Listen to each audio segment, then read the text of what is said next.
Welcome back. We are back this week with the popular prayer and praise song, Great is the Lord. Now, it's interesting because with two of the authors that have composed this hymn, they're now married now, but more on that in a bit. There's not too much public knowledge known about Debbie Smith, but Michael Smith, he was born in 1957 in Canova, West Virginia. He learned piano at a very young age, at age 8. And from there, a few years later, he managed to form a band with a few of his friends. And as they got a little more prominence within West Virginia, they often performed around areas like Huntington.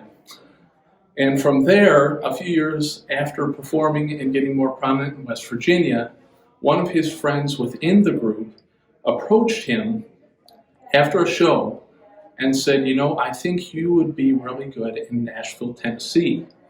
From there, he took some time to think about it, and it was a serious consideration.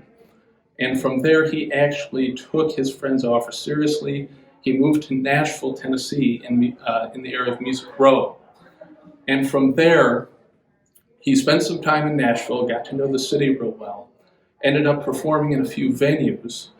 And with Nashville, if some of you don't know, it's very common in that area for some of these up-and-coming artists to perform in these venues. It's pretty often you'll actually end up seeing some producers within the audience kind of masquerading within a standard audience. This is how Michael Smith got his big break. The producer approached him after one of his shows at the venues, like the Bluebird Cafe, for example, and he said, I think you're really good.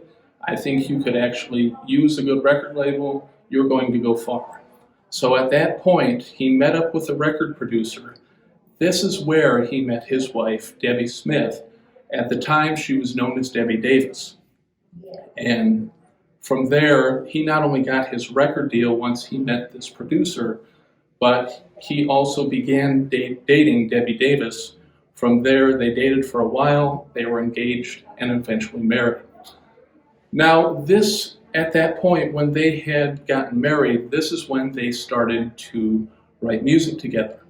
Not only that, but they were also devoted members of Belmont Church in Nashville, Tennessee, also within the heart of Music Row. So at that point, when they started composing music, Debbie Smith was actually interviewed. It was prior to the writing of this song. She was interviewed and she was asked what the primary inspiration was behind their songs. How do they compose their music? And she said what they would do is they would light a candle, open the Bible, and let God take over from there. So at that point, there was an evening session that Michael and Debbie were having. And she said that Michael turned to her and said, you know what, I'm really feeling this song, and I feel our congregation would like to hear it. As a result, Michael ended up performing it, and the congregation loved it. It was very uplifting, and it had a positive message. From there, the rest is history. The song was published, and it became very popular around Christianity today. Now, the song itself is actually directly referenced in Psalm 145:3, which says, Great is the Lord and most worthy of praise, with central themes around God's holiness, power, and unconditional love. So you certainly can't get any better than that. And for myself personally, it's one of the first prayer and praise songs that I've heard as well. So all in all, it's a great one. I highly recommend it if you haven't heard it.